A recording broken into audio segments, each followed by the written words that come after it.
manter vinculada à escola. O que ela está perdendo? Acho que isso é muito forte, né? Seu filho nunca mais vai ter 2 anos de idade. E é com 2 anos de idade que ele aprende isso, isso e isso, que ele tem que desenvolver essas habilidades, né? E seja no presencial ou no online, a escola é fundamental no desenvolvimento dessa habilidade. E aí contar como que a sua escola está desenvolvendo tudo isso, como que ela está trabalhando. Então, dando um spoiler aqui, contando um pouquinho para vocês das nossas intenções aí de marketing também, como a gente imagina, né, como a gente está estruturando para não deixar de fazer uma campanha agora. A gente sabe que agora as famílias não estão fazendo matrícula, né? Principalmente as escolas que estão fechadas, não estão fazendo matrícula. Tá, mas em algum momento esse pai vai fazer matrícula. E no momento ele procurar, que ele procure pela sua escola, né? Então, eu brinco que é o momento de fazer invejinha, né? De fazer o branding da escola. O que é o branding? É fortalecer a marca. É mostrar o que acontece dentro da sua escola. Você não precisa fazer uma divulgação, assim, matrículas abertas. Não, nada disso, né? O importante é que você faça, é que você demonstre como que a criança aprende na sua escola. Você não quer fazer matrícula. Você só está mostrando o que você faz, qual o ganho, qual o benefício que a criança tem dentro da sua escola. E aí, o pai, ele começa... Se outra escola não contou isso para ele, ele vai, poxa, olha que interessante, eu não tinha pensado nisso. Olha que legal, essa escola tem esse compromisso com a educação. Ela tem esse compromisso com a aprendizagem das crianças. Olha como eles estão trabalhando, que bacana, que diferente. Então, assim, mostrem, né, o porquê, mostrem o quanto a escola de vocês está preparada, como ela está lidando com essa fase. Fala bastante da segurança. Então, a empresa que fez a campanha para a gente, que está pesquisando as escolas, de tudo que tem sido feito, tem se falado muito da segurança, né? Então, hoje é um fator primordial no momento da matrícula. Então, a gente tem que mostrar também por que a nossa escola é segura, como que a gente está fazendo isso. Então, as escolas que estão abertas, que conseguem mostrar, é importante mostrar como que está fazendo o acompanhamento, né, os protocolos, como que estão sendo os protocolos e tudo mais, paralelamente a isso. Mostrar o pedagógico, mostrar os diferenciais, mostrar que mesmo em casa, a escola está promovendo uma aprendizagem significativa, participativa, mostrar print da aula, né? Pede para uma mãe, de repente uma mãe chega e faz um elogio espontâneo. Você não quer gravar um depoimento para mim? Você pode gravar um depoimento contando um pouco de como que está sendo a experiência? Agora, assim, um videozinho de 2 minutos. É mais do que suficiente. E aí, vai jogando lá. Então, a dica aí para vocês, compartilhando um pouco daquilo que a gente tem feito aqui também. Então, vou compartilhar aqui com vocês, minha tela agora.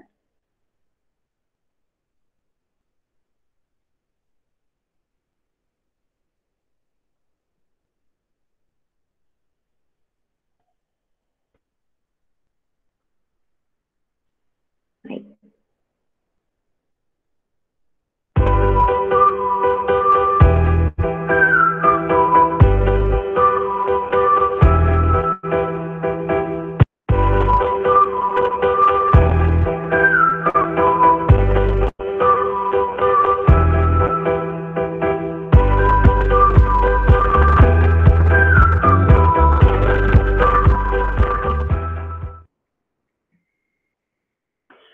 Gente, então hoje, né, o tema que a gente vai abordar é um pouco do ensino ativo. A gente fala muito da aprendizagem ativa, e aí eu sempre trago essa reflexão, né, da palavra ensino-aprendizagem, o processo ensino-aprendizagem.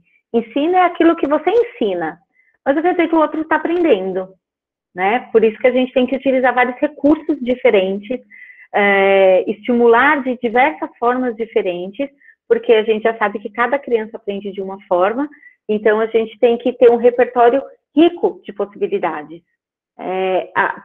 Propiciar esse ensino por diversas vias, né, através dos 5 sentidos, por exemplo, para que eu possa atingir essa pluralidade, essas formas diferentes de aprendizagens que a gente tem dentro da escola. Então, no manual, a criança aprende, ela tem a memória olfativa, ela tem a memória visual, então, quanto mais rico for o ensino, maiores serão as chances de aprendizagem. E a gente fala muito do Viva, né, de proporcionar aqui, a gente fala muito da experiência de aprendizagem do aluno, porque é muito mais, trata-se muito mais daquilo que o aluno de fato compreende, assimila, aprende, do que daquilo que o professor ensina. No ensino tradicional, a gente tem aquela visão de o professor ensina, né? E aí os alunos, já que está lá na lousa, naquele formato expositivo, entende-se que todos estão aprendendo da mesma forma, estão aprendendo o mesmo conteúdo, afinal eu estou aqui falando, né? E a gente sabe que, na verdade, não é bem assim. Se fosse, não precisaria de prova para provar que os alunos aprenderam, né? E quando fizesse a prova, todos tirariam a mesma nota, porque afinal todos assistiram a mesma aula. Mas então a gente sabe que não é assim. Então, falar um pouquinho aqui como a gestão ela é importante, né, nesse processo de transformação.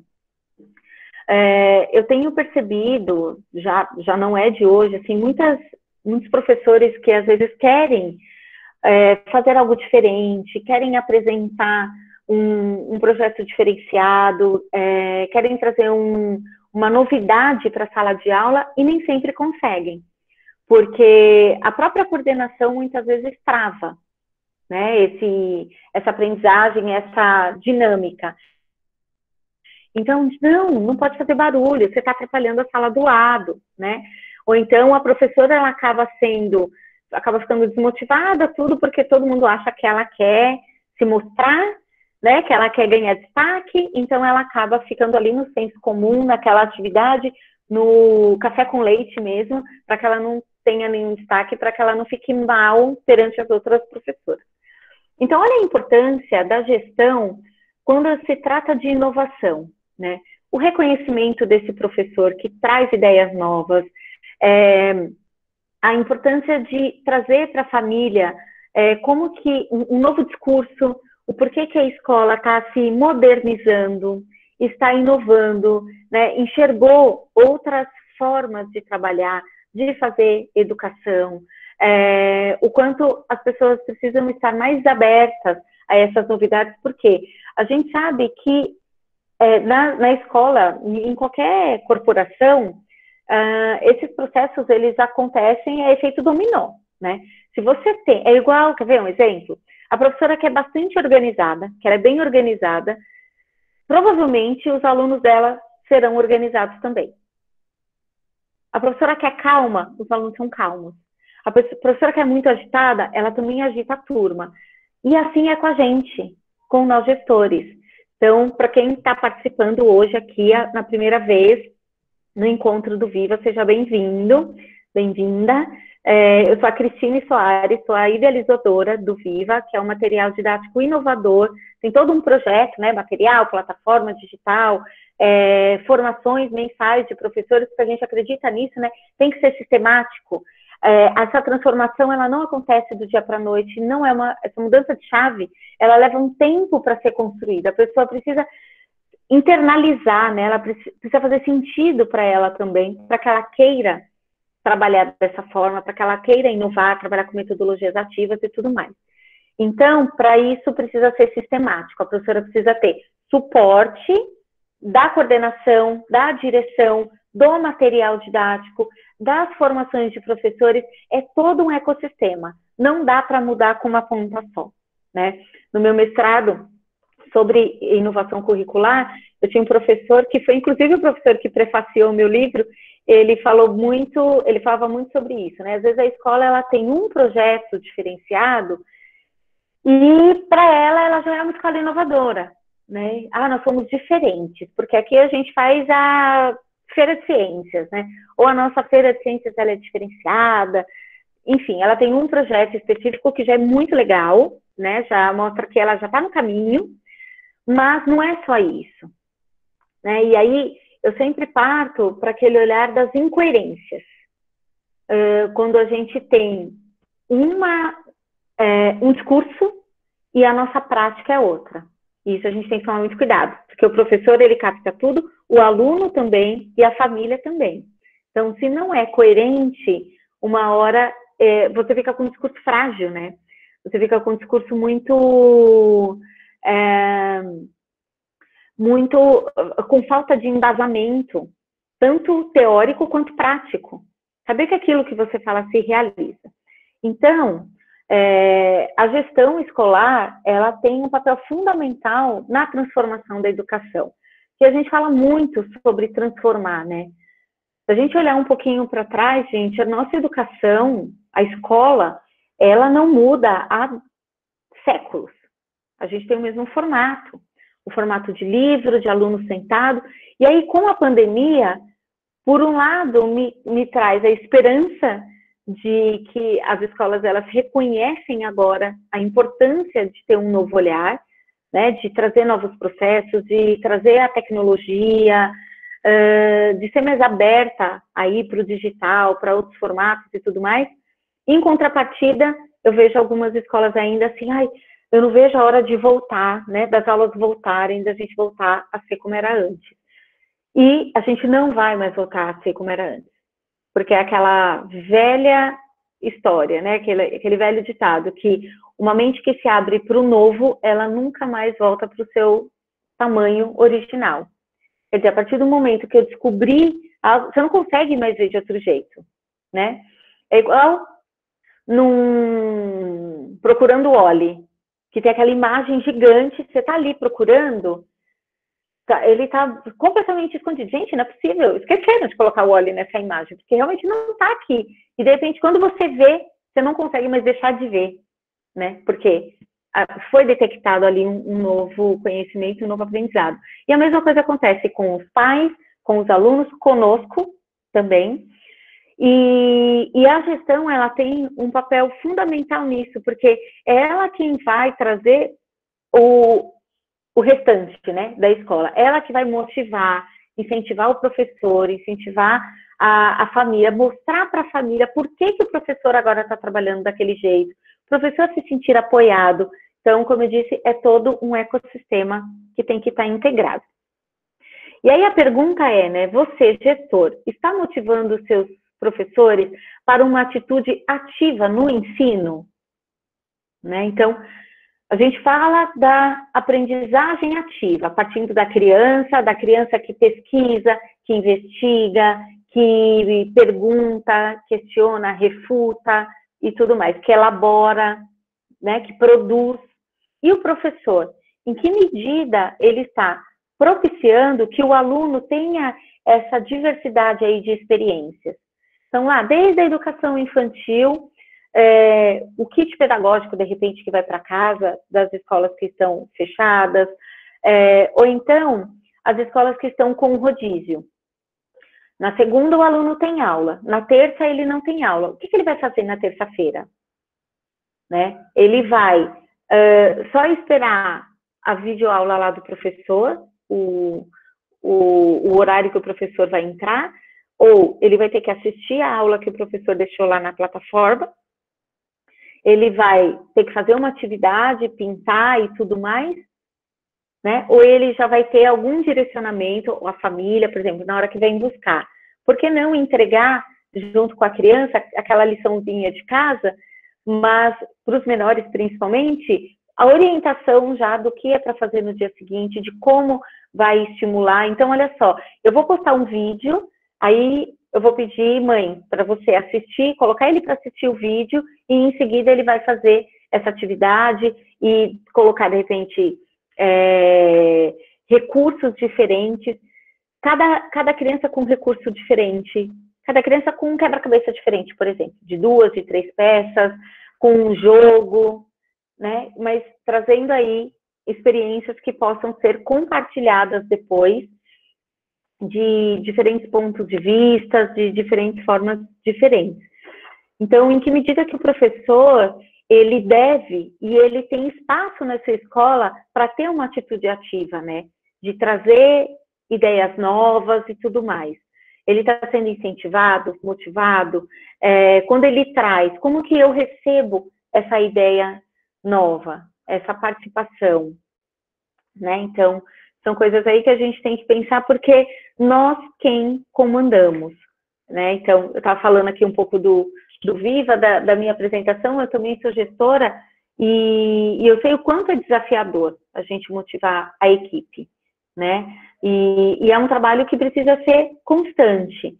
Então, assim, por mais que esse momento esteja sendo corrido, difícil, complicado, a gente muitas vezes tem que se dividir, né, entre olhar para o financeiro, olhar para o professor, agora relatório, quem trabalha com bimestre, agora fechando o bimestre, tem que preparar o relatório, boletim, como que eu faço a avaliação e tudo mais, é preciso manter nos professores essa atitude ativa.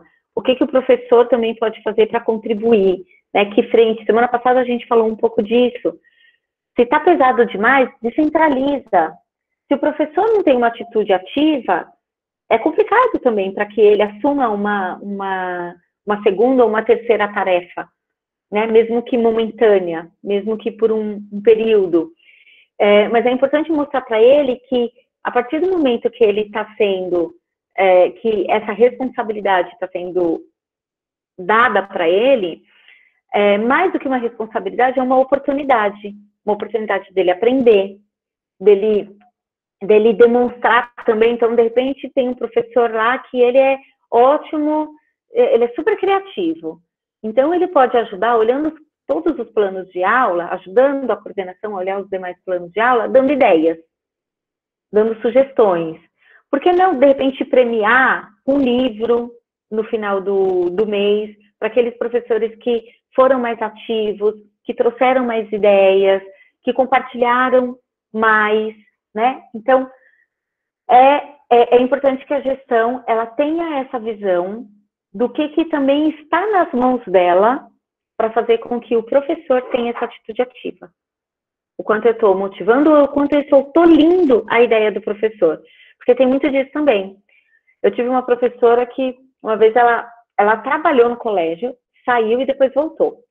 E quando ela voltou, ela, Cris, eu me sentia completamente presa. Aqui era tudo aberto, né? No sentido de, poxa, eu podia sonhar, eu podia viajar, né? Que eu sempre era motivada. Eu trazia uma ideia para você, você dava mais 2, 3 em cima. Às vezes um projetinho que eu tinha pensado de uma semana, você fazia ele crescer e ganhar mais 2, 3 semanas aí no mesmo tema e tudo mais. E aí, na outra escola, eu não podia levar bexiga para a sala de aula. Eu não podia arrastar carteira, eu não podia colocar os alunos em círculo, porque eu estava fazendo muito barulho e ia atrapalhar a sala do lado, né? E aí, é claro que nesse movimento, você tolhe a criatividade do professor e essa atitude ativa. Nem vou falar mais nada. Não adianta, né? Desmotiva. Eu trago ideias, eu não sou ouvida, a minha ideia não é acolhida e tudo mais. E sempre que a ideia não é acolhida também, eu acho que esse professor, ele merece o respeito de receber um porquê, né? De receber uma justificativa. Olha, neste momento, não dá para implementar essa possibilidade por causa disso, disso e disso. Né? Nesse momento, essa semana, enfim, mas mostrar que assim, olha, gostei, valeu, obrigada, mas a gente vai repensar isso. Me lembra daqui umas 2 semanas para a gente olhar para isso com calma, porque essa semana está corrido em tal coisa. Então, são pequenas atitudes que às vezes a gente não percebe que a gente tem e a gente está tolindo. Então, olha o gestor como agente transformador aí, né? Então, muito do professor está no gestor. Assim como muito do aluno está no professor. Né? A gente vai vendo isso acontecer em diferentes instâncias. E aí, falando um pouco sobre a família educativa. Como aumentar o engajamento familiar nesse processo de ensino-aprendizagem? Porque pensando que ensino é aquilo que eu ensino, quer dizer... Oi, alguém abriu o microfone aí, quer falar? Gente, se vocês quiserem entrar, compartilhar, contar como que vocês estão trabalhando, né? Se você tem alguma situação que já aconteceu na escola e que tem a ver aí com o que a gente está trazendo para vocês, pode compartilhar, porque aqui é um momento para isso, né? Um momento aqui, um papo de gestores mesmo, para a gente trocar ideias, pensar juntos em como superar toda essa crise, tudo que a gente está vivendo, da forma mais leve possível, né? Apesar das dificuldades aí que a gente já conhece bem. Então, pensando um pouco sobre a importância da família em todo esse processo, porque hoje a família, ela é um agente educativo, né? Ela é um agente, ela está inserida na aprendizagem muito mais do que em qualquer outro momento. E aí não é só o aluno lá da educação infantil, né? Hoje mesmo minha filha estava falando que aprendeu frações equivalentes e que ela adorou, que foi super legal e não sei o quê, e vira e mexe ela vem e me pergunta alguma coisa. Então, eu estou aqui, eu estou apoiando. Aquele apoio que a criança tinha antes na escola, fazendo a lição com a professora do lado, acompanhando e tirando a dúvida, hoje está dentro de casa. Então, olha a importância de trazer a família, essa consciência para a família também, do quanto é importante a ação, né? Por exemplo, acolher a criança nesse momento de dúvida.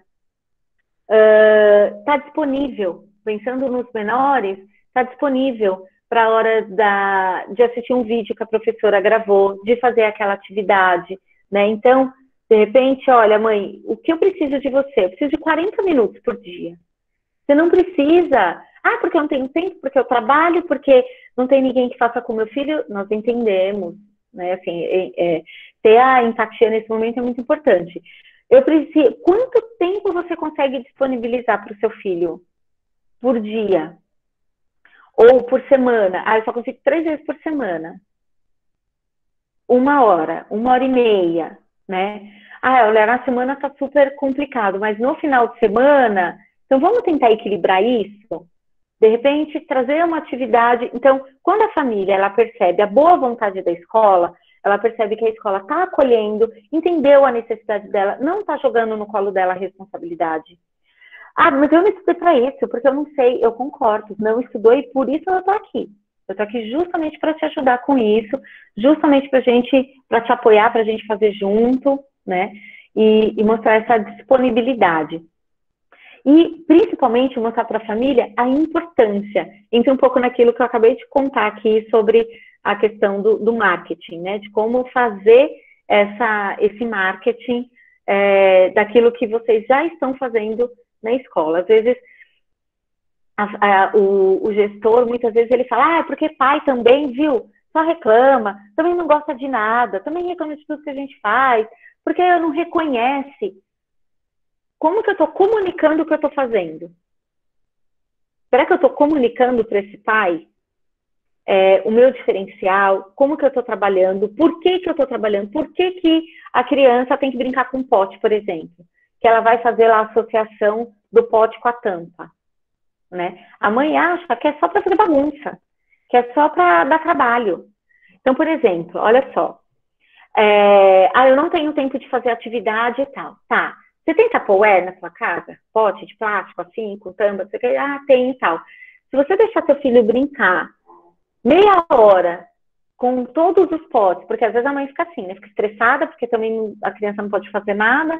Então, olha, se ele puder brincar meia hora com os potes, se você puder dar uma orientação, brincar 5 minutinhos com ele, mostrando, olha, encaixou, desencaixou e tal, já vai ser suficiente para depois ele já tem essa referência e ele vai continuar brincando ali com aquele pote. Isso a gente está trabalhando o reconhecimento, pareamento, os tamanhos, as relações. Então, as cores, né? Dependendo de como for aí os potes, o reconhecimento, a identificação das cores e tal. Então, mostrar para a mãe tudo o que a criança está aprendendo naquele momento e o quanto é importante ela aprender nesse momento, né? A partir do momento que ela toma consciência disso, com certeza ela vai ser muito mais participativa, né? Porque hoje ela tem que ter consciência de que ela tem um papel fundamental nesse processo. E como que se dá, né, esse processo do ensino e da aprendizagem?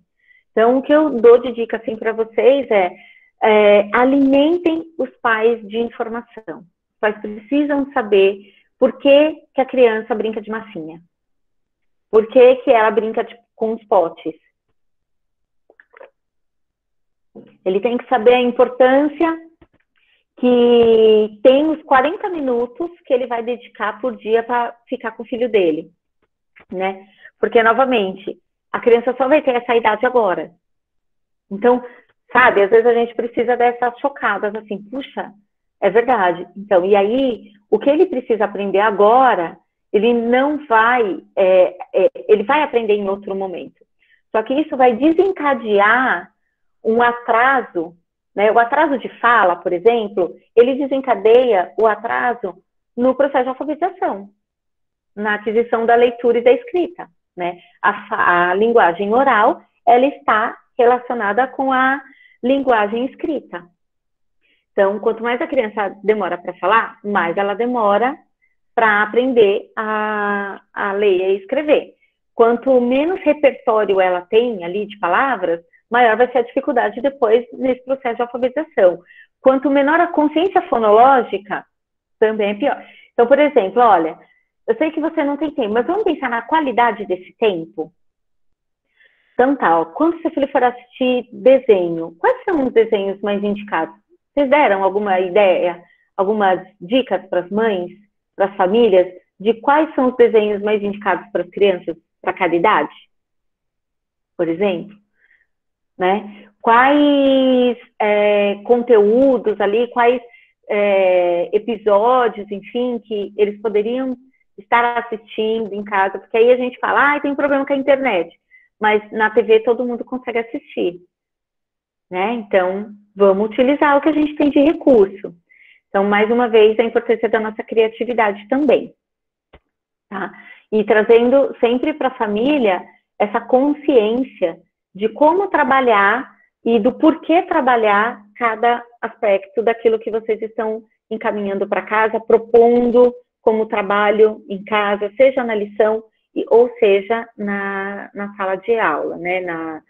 No momento que tiver com a criança na escola. Faz sentido isso para vocês, gente? Alguém quer contar alguma coisa? Quer comentar algo do que eu falei aqui? Eu falei que eu ia tentar falar menos e deixar vocês falarem mais, né? Participarem mais, ó, tô cumprindo. Tem dia que eu engato a primeira, não paro mais de falar.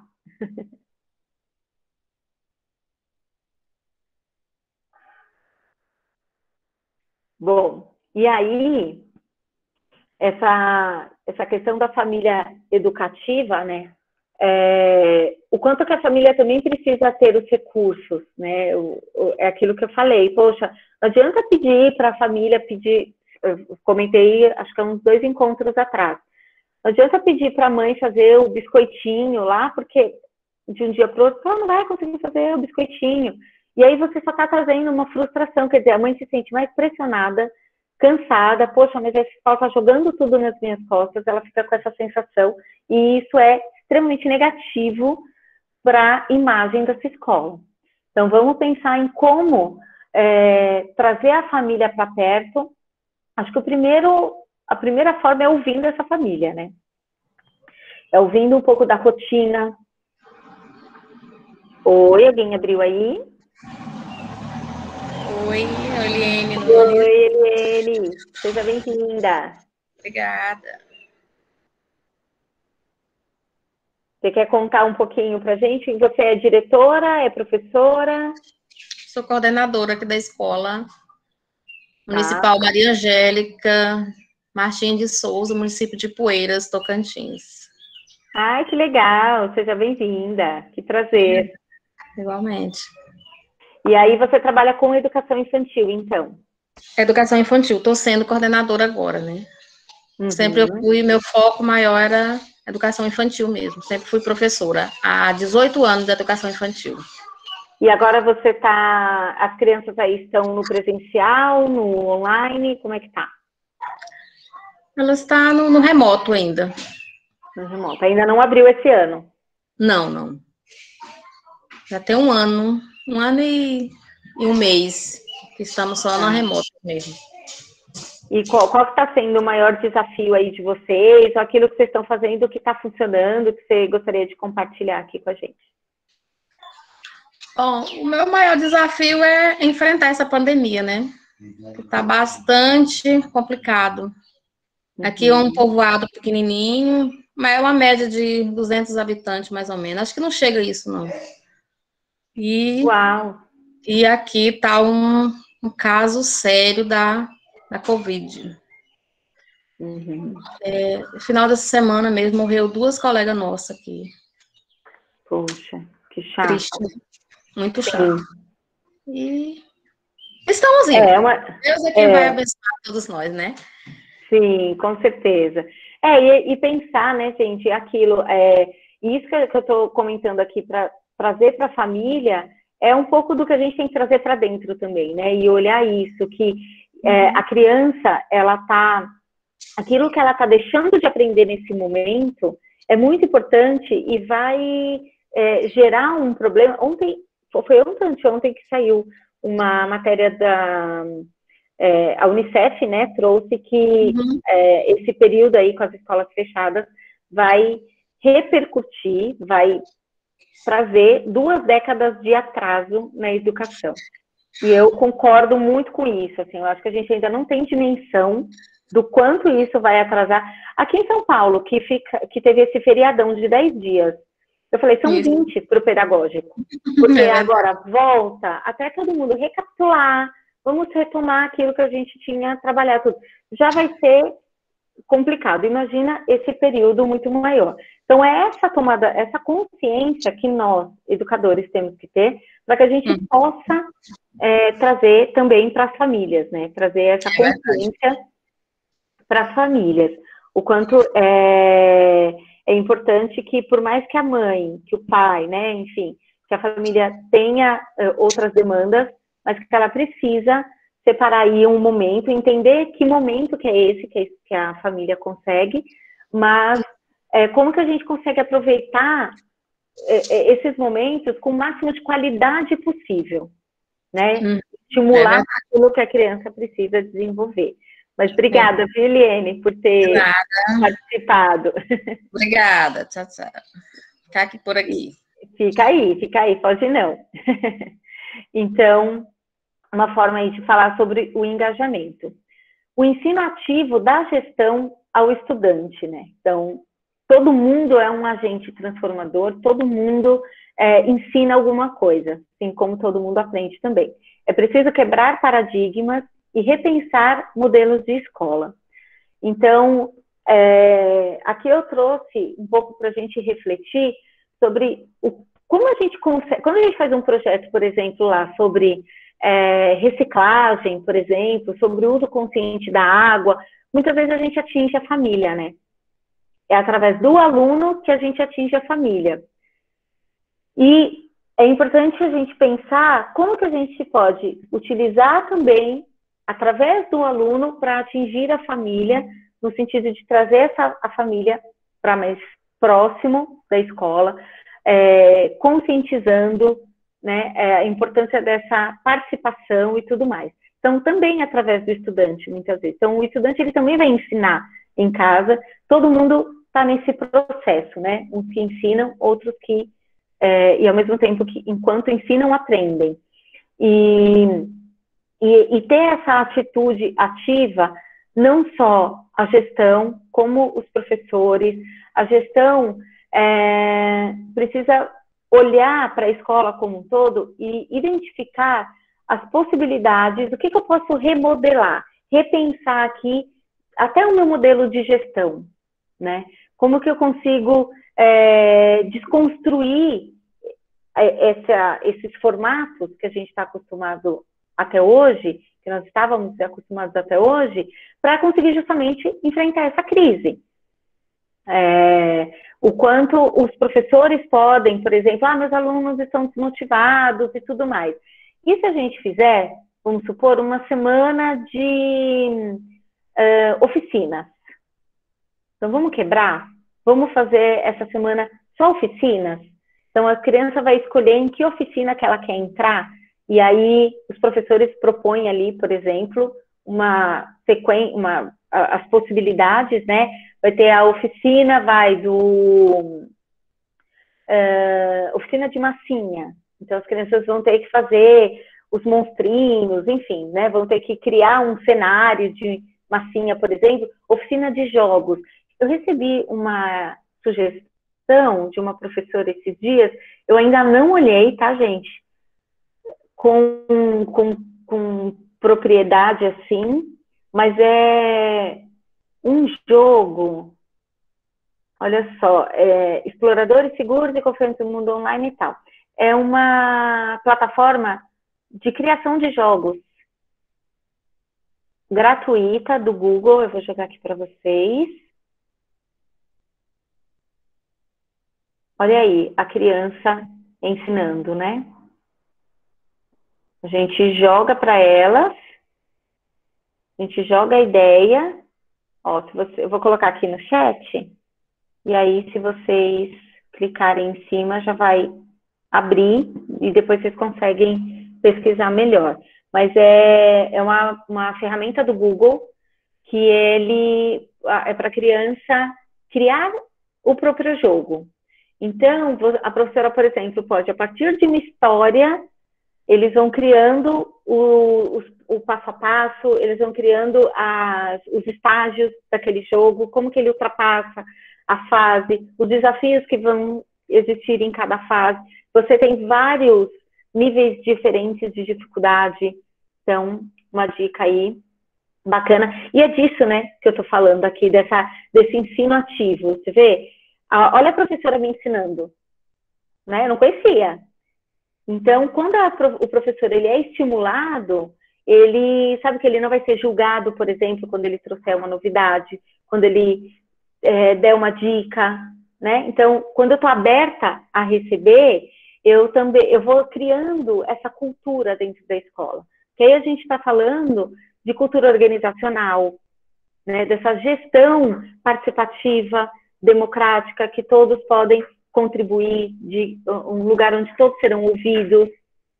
Então, quando eu falo aqui de repensar esses modelos, é isso, né? Às vezes a gente fica preso àquela hierarquia, àquela pirâmide, né? E aí parece que as ideias, elas têm que sair sempre daqui de cima, sempre tem que sair da gestão.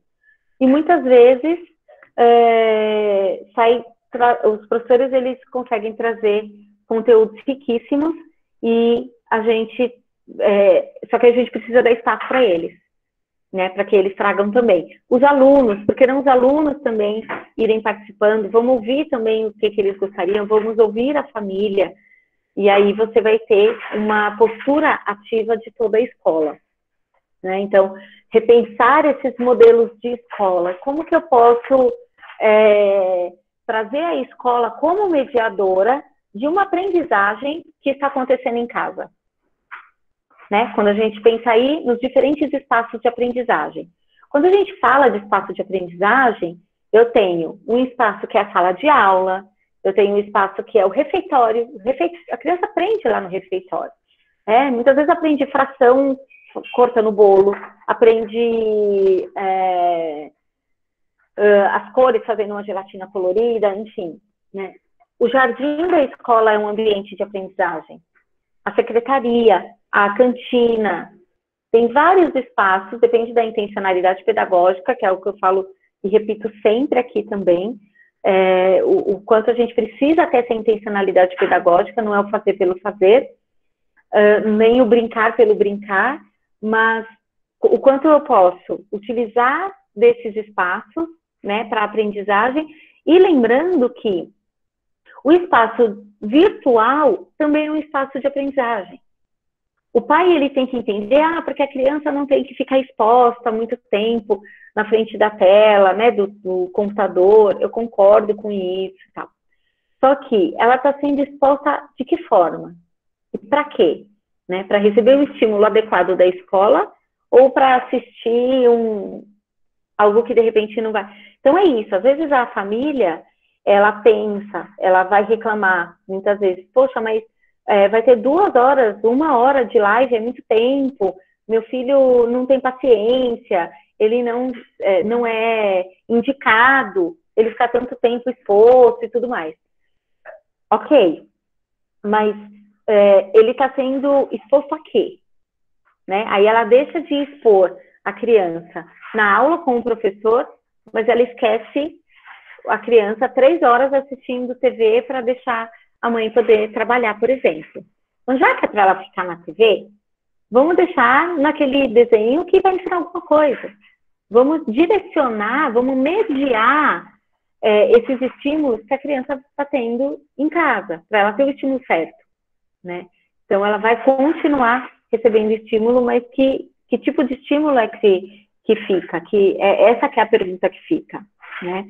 Então, o quanto a escola, ela tem que utilizar esse espaço hoje do online, esse espaço virtual, o espaço de casa também, essa sala, ou o quarto, ou o espaço onde a criança é colocada para fazer atividade, ele está adequado? Ele tem um móvel adequado? A criança fica bem posicionada? Se ela ficar, de repente, no sofá, será que ela vai ter o mesmo rendimento do que se ela tiver uma mesinha, uma cadeira, né, mais propícia ali para ela? Então, tudo isso a escola não pode deixar de olhar, né? Então, está aí esse ensino ativo no sentido de olhar para além daquilo que a gente está olhando agora. Então, de repente, se a gente der a ideia de que o ensino ele vai acontecer só com o vídeo da professora apresentando, ensinando alguma coisa, e o aluno passivo do outro lado assistindo, e a mãe, ela tem que acompanhar sem entender bolhufas daquilo, sem entender nenhum porquê. Será que as coisas vão funcionar, né, da maneira como a gente gostaria? Então, o que eu quero trazer, assim, acho que resumindo, é o seguinte: além de alinhamento de expectativa, para que eu não me frustre, eu preciso orientar, eu preciso fazer essa conexão com a família, né? Porque senão a gente fica muito frustrado. Poxa, eu mando, os alunos não assistem, a mãe fala que não consegue, que ela não tem tempo, o aluno está perdendo, ele não está conseguindo acompanhar aquele conteúdo e tudo mais. Mas o que eu estou fazendo para que a família tome consciência de tudo isso que ela precisa fazer? Né? Se ela não serve para que filho... Se ela não sabe por que o filho dela tem que brincar de massinha, ela não vai dar massinha para ele brincar. Né? Acho que é um pouco disso. Que a gente tem que ter essa atitude ativa de ir além. Não só mandar o vídeo, gente. Eu acho que tem muita escola que está acomodada, digamos assim, nesse formato. Né? E aí, mas a família também não está me ajudando. Eu, como gestor da escola, o que eu posso fazer para que a família passe a participar, para que ela passe a ajudar, para que ela tenha uma outra atitude frente à aprendizagem do filho dela? Né? E até para que você tenha outro tipo de cobrança. Muitas vezes o pai, e eu já falei isso algumas vezes aqui, muitas vezes o pai cobra porque ele não sabe. Né? E ele cobra de coisas que ele não tem consciência. Então, ele acha que é daquele jeito, então ele vai e cobra. Então, a gente precisa mostrar que tem outras formas de você fazer, de você orientar, e tem os porquês, por que a professora está pedindo o que ela está pedindo, por que a gente faz o que a gente faz. Né? E aí, quando eu demonstro isso, aí talvez eu tenha o direito de me frustrar, porque antes disso, né, você está realmente jogando uma expectativa sobre alguém que não sabe o que tem que fazer e como que tem que orientar. Uma outra coisa, quando a gente fala desse estudante ativo também, o quanto o professor ele já está orientando esse aluno, por exemplo, então ele está lá no rodízio e ele foi na segunda, ele não vai na terça. Ele tem que sair da escola na segunda-feira já sabendo tudo que é para ele fazer na terça-feira. O horário que é para ele entrar, como que é para ele fazer, como que ele acessa essa plataforma, por exemplo, como que ele joga. Para isso, o professor, anteriormente, ele já tem que ter jogado, ele tem que ter manuseado, se apropriado dessa ferramenta para poder explicar para o aluno, para que o aluno chegue em casa com o máximo de autonomia possível. Quanto menos o aluno precisar da ajuda da família, melhor. Né? Primeiro que a gente tem mais acompanhamento, mais controle das aprendizagens e das dificuldades, daquilo que está certo e daquilo que está faltando para o aluno.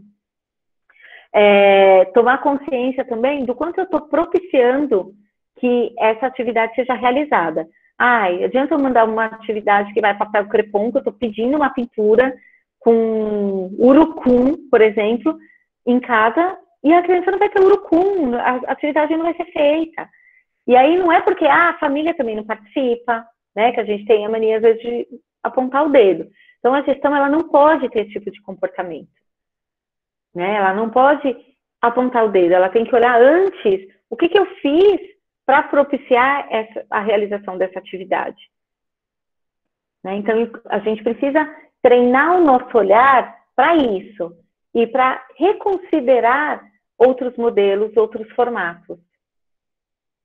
Eu percebo que muita escola, às vezes, criou um modelo ano passado, quer dizer, teve algumas tentativas e erros ali no começo, quando começou com as aulas remotas e tudo mais, e aí criou aquele modelo, entregou para o aluno, entregou para a família e se vira. É assim que a gente vai trabalhar, é assim que é. E às vezes não está dando o resultado, não está dando o efeito.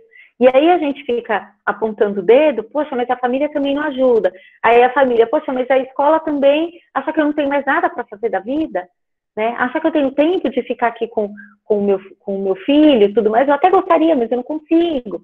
Enfim, e aí você causa um problema e aí, de fato, você não vai aproximar a família. Né? Aí todo aquele trabalho que a gente fala aqui, da empatia, de trazer a família como uma aliada, né, de fazer as parcerias e tudo mais, foi por água abaixo. Tá? Então, é importante que vocês observem e sempre... eu acho que um exercício que é interessante se fazer é o que eu quero desenvolver com o meu aluno, qual o papel da família nisso, qual é a atitude do professor para que isso aconteça e qual que é o meu papel como gestor. Eu vou acompanhar, eu vou revisitar isso de quanto em quanto tempo, né? De quanto em quanto tempo eu vou, de repente, fazer reunião com os professores para entender o que está funcionando ou não. De quanto tempo eu vou fazer uma reunião com a família para saber se aquela mudança que a gente fez deu certo. Então, o tempo todo esse exercício, né, de voltar e olhar. E quando você tem essa clareza, seja um fluxograma, um organograma, sabe? A gente, às vezes, esquece do planejamento. E o planejamento é o mais importante para que depois você não fique apagando incêndio. Sem planejamento, você tem que ficar apagando incêndio o tempo todo. Então, olha para a sua organização, para aquilo que você está propondo para as famílias, para os professores, o quanto você está sendo aberto para ouvir esse professor, para ouvir a família, para trazer essa participação genuína, sabe? De verdade, né? E tendo essa clareza daquilo que você espera e alinhando a expectativa com a família, você tem toda essa comunidade educativa e com uma outra dinâmica, né? Com uma outra percepção daquilo que é responsabilidade minha, da família. Então, a família ela tem que estar consciente, por exemplo, olha, eu te dei 3 formatos diferentes, eu te entreguei material, eu te ofereci a aula online, a aula gravada, eu te ofereci isso, né? de que forma, de que outra forma você acha que eu poderia te ajudar, que eu poderia contribuir, então? Sabe? Quando vem aquela mãe e fala, eu não consigo e tudo mais, né? E aí trazer para a família também, essa família mais resistente, essa questão do o que a criança tem que desenvolver em cada momento. Olha, isso que seu filho está perdendo agora, com essa idade, ele não vai recuperar mais. Isso vai gerar esses problemas, né, lá na frente. E aí você vai construindo com a família essa necessidade da escola, a importância de vocês nessa relação, mesmo com as aulas online, mesmo com o aluno não estando na escola. A gente sabe que a escola de educação infantil, né, o segmento da educação infantil é muito assistencialista, mas é um assistencialismo que ele vai além dos cuidados. Todos esses estímulos fazem parte do assistencialismo também. Né, e a família precisa tomar essa consciência. Gente, então, mais ou menos isso que eu queria contar, né, dividir aqui um pouco com vocês, deixar aí uns minutinhos para vocês fazerem as últimas considerações, falarem aquilo que vocês... Tá todo mundo quietinho? Pode falar, gente. Eu não vou ficar aqui sozinha, não. Faz sentido isso para vocês? Vocês identificam algo que eu falei aqui que vocês já fazem ou que vocês acham que dá para aproveitar e colocar em prática a partir de agora?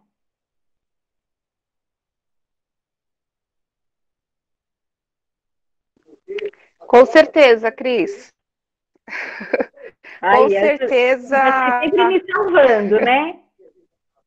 Não, com certeza. Você falando aí de colocar o porquê do que está se dando, do que as professoras estão fazendo como gestão, realmente, porque no início do ano, quando as crianças chegaram do infantil em não saber cortar falta da psicomotricidade de atividades do ano passado, então realmente de realmente colocar o porquê, né? Quando as professoras estão gravando as aulas, o brincar da massinha, da proposta delas, realmente passar isso para os pais mesmo, para qualquer cobrança que tenha e realmente explicar mesmo para eles, né? A fundamentar o porquê, o saber o porquê. Acho que isso é importantíssimo, que eu vi as professoras esse ano, quanto elas comentaram que tiveram que ensinar todo o trabalho que nós fazemos o ano retrasado, que se fazia de cortar, de ensinar com a tesoura, na linha pontilhada, do rasgar com papel, essa psicomotricidade que é super importante, até dos bebês, de trabalhar a antogenese, que é o engatinhar, rastejar, e o rolar, que vai favorecer isso depois da escrita, e eles não fizeram isso. O ano passado foi um ano perdido, né? E o pai em casa não faz. Então, realmente, isso é realmente o que você falou. Para quem não estava fazendo, como eu não estava, né? As professoras estão gravando, estou acompanhando as aulas, estou acompanhando as aulas dela, mas realmente passar para esses pais o porquê. Se ele sabia dessa importância de brincar, igual a professora da atividade entogenese, engatinhar, rastejar, o porquê que aquilo é importante. O porquê trabalhar com a rima que vai favorecer a alfabetização. Então, explicar para eles o porquê. Eu até tinha feito um cartaz para colocar aqui, meu filho que me trabalha com o meu marketing, né? E eu preciso retomar esse cartaz da rima que eu tinha feito, que ele deixou guardado na gaveta, para retomar e colocar, porque passar o porquê, se ele sabia mesmo. E muitas vezes eles não sabem. Exatamente. É isso mesmo que você falou.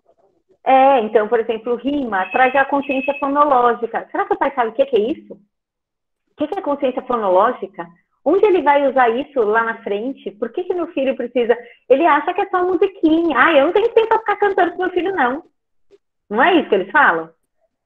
Mas é isso mesmo, porque porque eu falo da rima, porque eu fiz um curso de psicomotricidade de fono, da consciência fonológica. Aí quando eu comento com os pais, gente, não é só o trabalhar na sala de aula todos os dias, 10 minutos com a consciência fonológica, mas em casa também vocês precisam fazer, tanto sábado como domingo, porque aí sim a gente tem aquela palavrinha mágica da neuroplasticidade, uma aprendizagem com significação.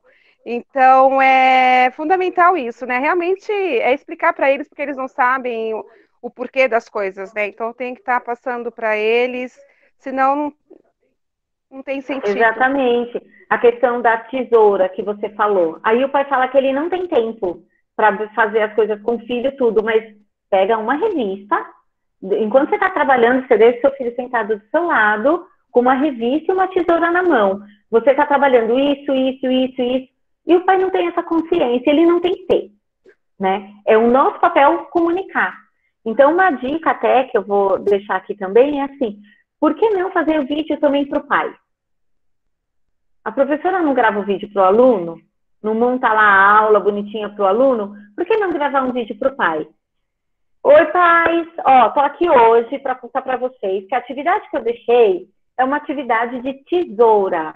Vocês sabem a importância da tesoura? A gente vai trabalhar a psicomotricidade, a coordenação, esse movimento. Depois vai ser importante, ó, para pega, para isso, para aquilo.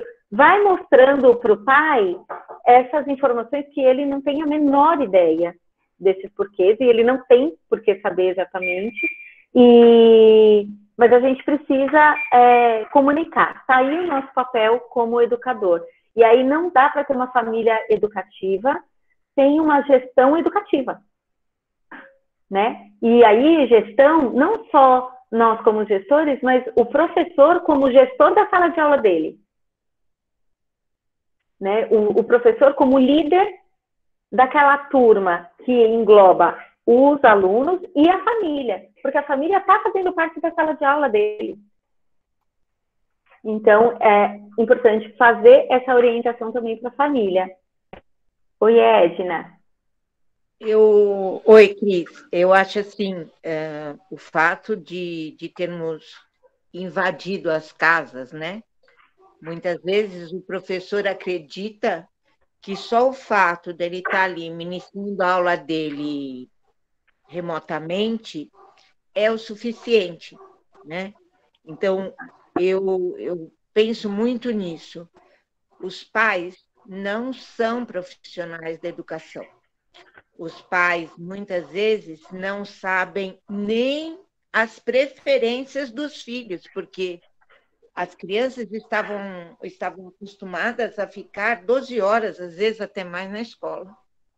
Então, os pais, muitas vezes, não sabiam nem lidar com a situação, muito menos trabalhar em casa, que é complicado, fazer a rotina da casa, né? Fazer o que ela não estava acostumada a fazer, e ainda ter que acompanhar o filho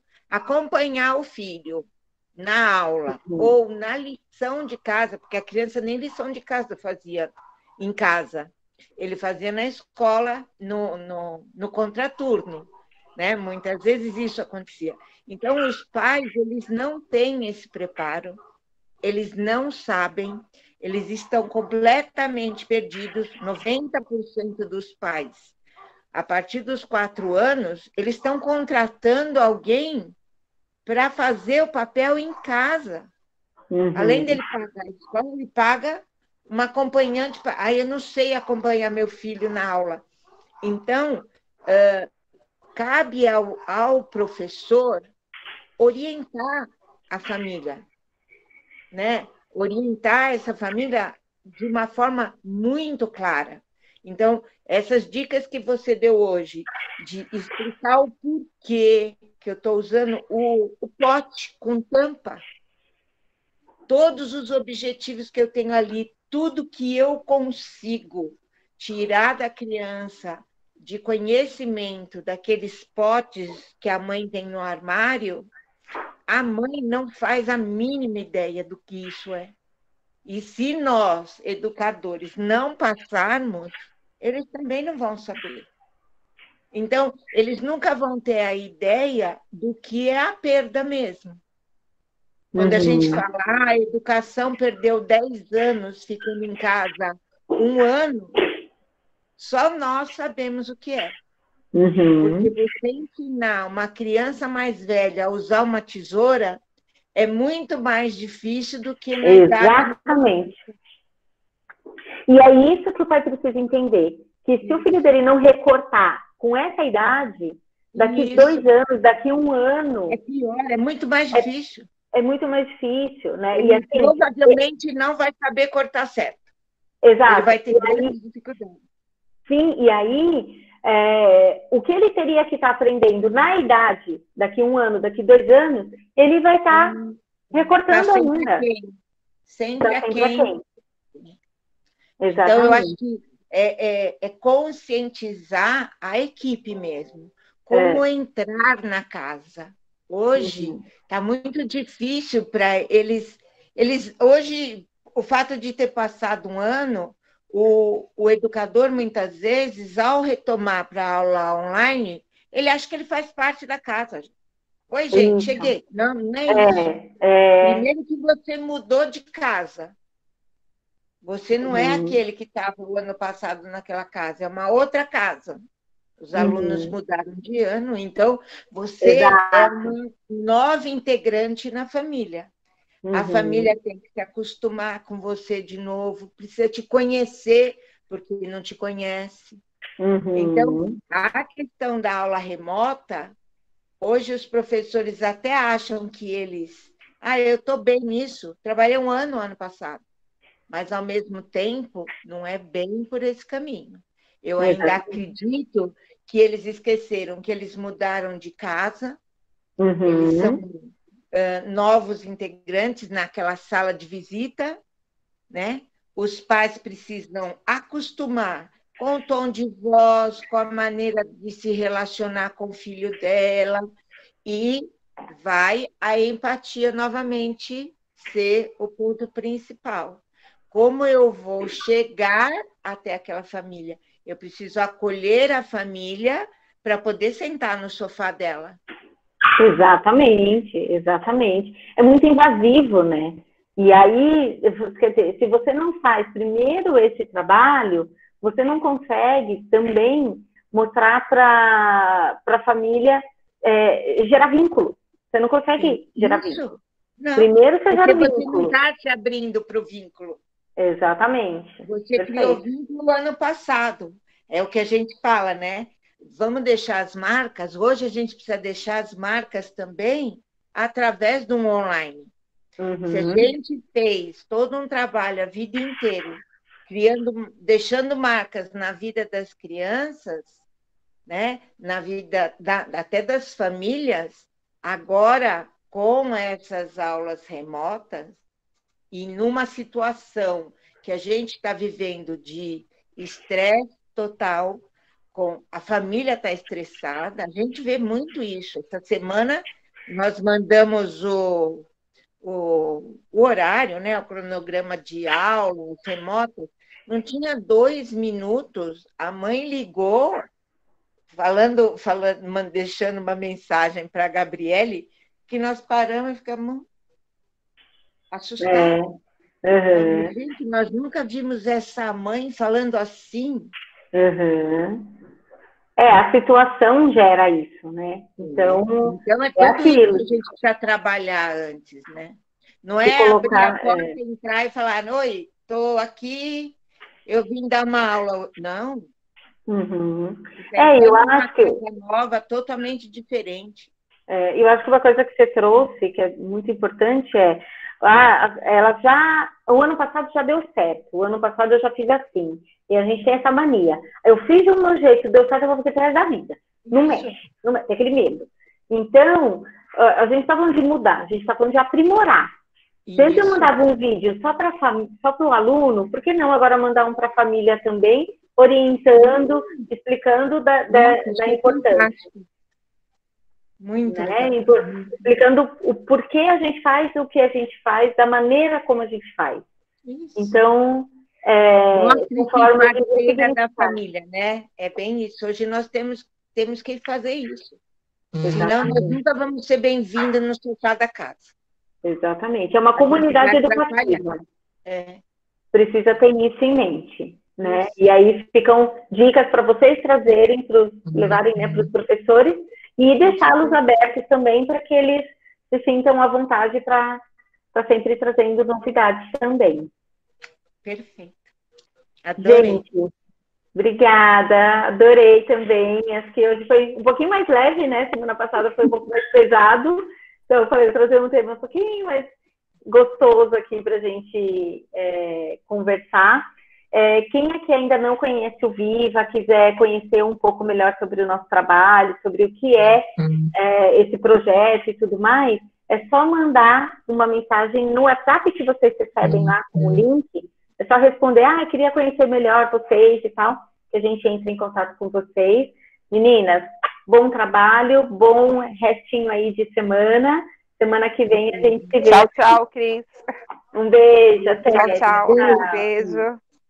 Foi ótimo mesmo. A Aninha está falando que foi ótimo e eu concordo com ela. Foi.